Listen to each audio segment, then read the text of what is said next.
For the past 40 years, Redefine Properties chairman, Marc Wainer, has been doing business in property.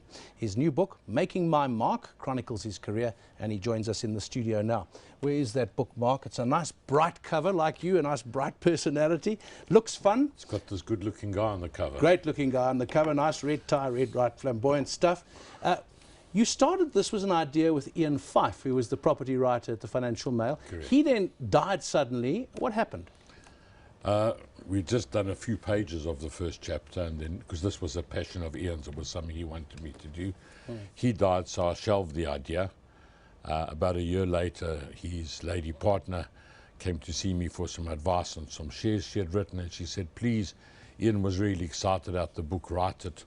I didn't know anybody who could write it, so I kind of left it. And then one day I was talking to an agent that we do business with, and he told me that his son, Tudor, who wrote the book, was a journalist. I said, let him come and see me.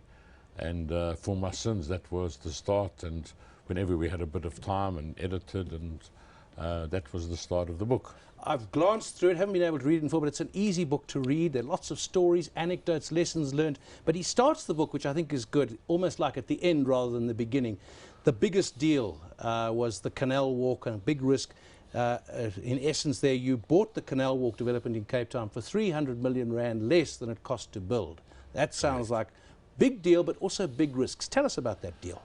Well, at the time, we tried to buy Canal Walk, as many other people had, from BOE. At the time, you know, there was a 1.5 billion exposure for BOE, which was much too big for a bank that size, and they couldn't afford to take the knock. Came the A2 crisis, and you'll recall that Nedbank then absorbed BOE with a bit of assistance from the Reserve Bank, so they bought it relatively cheaply, and they went through a tender process, which we participated in. I was acting for Hyprop at the time, so we were the minnows. But we came up with two ideas. The one was, the board said we would pay 1.2 billion, 1.205 in fact. A lot of money then. A lot of money for Hyprop. Hyprop's market cap was about 400 or 500 million. So it was a huge deal for Hyprop. And so the first bid we made, we said we'll offer 1.205 or 5 million more than the next higher bid, whichever is the lower. Nedbank came back and said, no way, that's not ethical, so you can't do that. And when we were doing due diligence, because what happens when you get into the second round, you go to a war room, you look at all the leases. This was in Cape Town.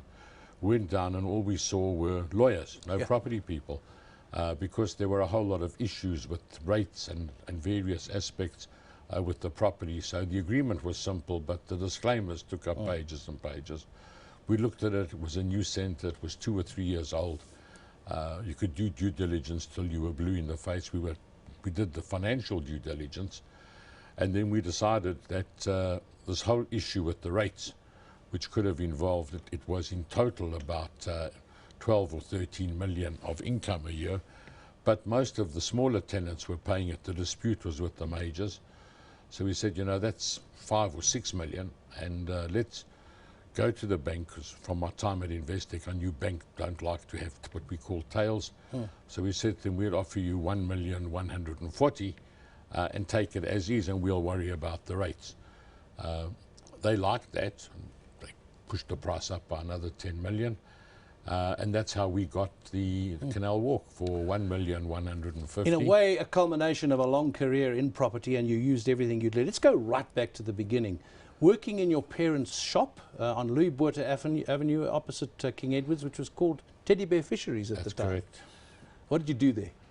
What did I do there? I hated it. It was, we did everything. When I was in the business full-time, when I was a kid, we just helped sorting out the cool drink bottles, and there was no self-service in those days. So if you came in and you wanted tea, we took the tea and handed it over the counter. But so a bit of skellum work on your part with the bottles? Well, that's debatable. Is it skellum or is it entrepreneurship? That's why I put it in. So when I was about 8 or 9, we were working in the shop on a Saturday morning, and my brother, who was 2 years older than me, was allowed to work in the shop, and my job was to be in the yard and sort out the cold drink bottles into the right boxes as they were returned. And he got 50 cents a day and I got 25, so I felt I was very hard done by. So what I used to do was take 4 or 5 bottles. I think they were 2.5 cents deposit. find a passerby, give him 5 bottles, say go inside and cash them in and I'll give you something, until I made up the 25 cents. Yes. And I thought I was being very smart, but probably about 15 or 20 years later, I was talking to my mother. My father had passed away. And I said to her, you ripped me off, you underpaid me. And she said, yes, but you made it up by selling the bottles. So she knew, because the mistake I made was using the same guy all the time to go round and round. So you learned a lesson there. So I learned a lesson. Also, you must have been one of the very first intakes for national service, conscription. 1966, yeah. And you tell a nice story about lilos and condoms when you were in the army. Tell that. Well, when I was in the army, of course, in 1966, we didn't have the kind of sexual freedom that came much later. So I discovered, first of all, the army was a big wake-up call for me. I'd never met people from the Boerland and Beaufort West. So, and when it came time to get passes, everybody would come back from these passes talking about their sexual conquests. And it was obviously nonsense. So I hit on the idea of selling condoms, because everybody was embarrassed to go into a chemist. And I think they were 25 cents for 3, and I was selling them for about R1, bearing in mind that you were earning 15 Rand a month in the army, 50 cents a day. So, and of course it was a roaring trade, because these guys would come and give me 4 boxes, 6 boxes. Showing off. Showing off.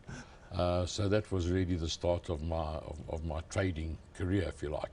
You also got into property almost by chance. There's a lovely story of how you got your job as a property, as a shopping centre manager, because you were the only guy who'd actually taken the trouble to go to the centre before the interview.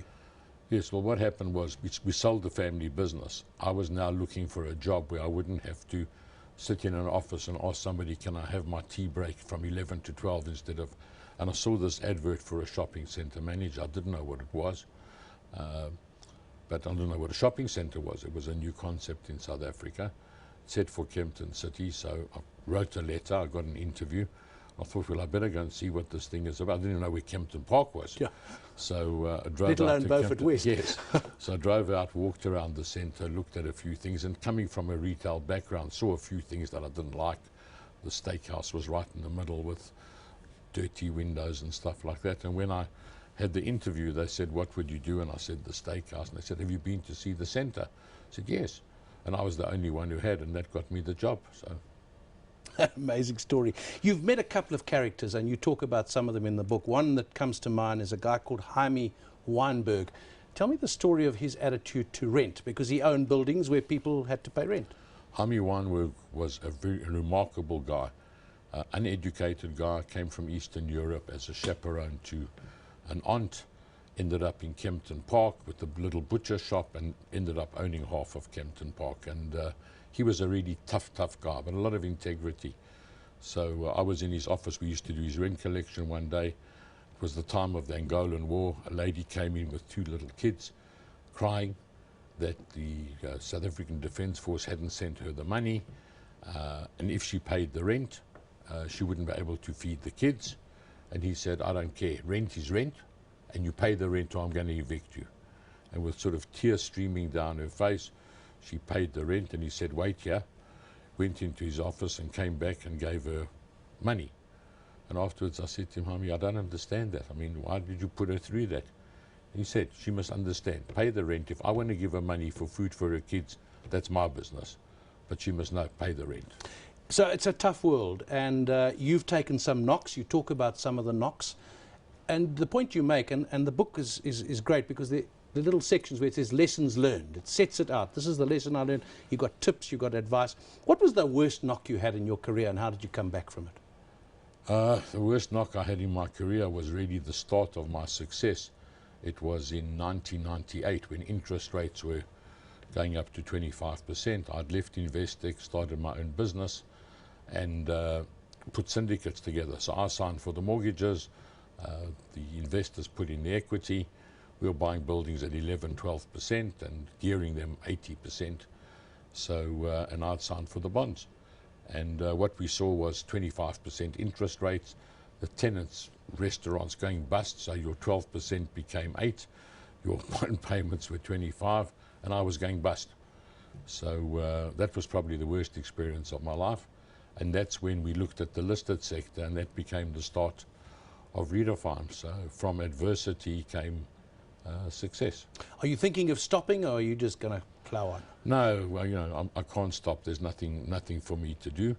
But I must say I'm enjoying, not financially, writing a book, I'm sure you know, is not exactly a financial success. But I mean, last week I had a young agent come and see me with quite a nice property that he had a mandate to sell. The buyer had to pay commission. And the first thing he said to me, lessons learned, chapter 1, negotiate your fees up front.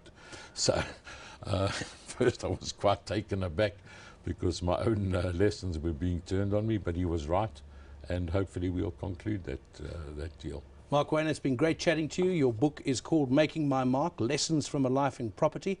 There's lots of serious stuff, but it's also personal, and it's got a lot of anecdotes in it. Thanks for coming in, Marc.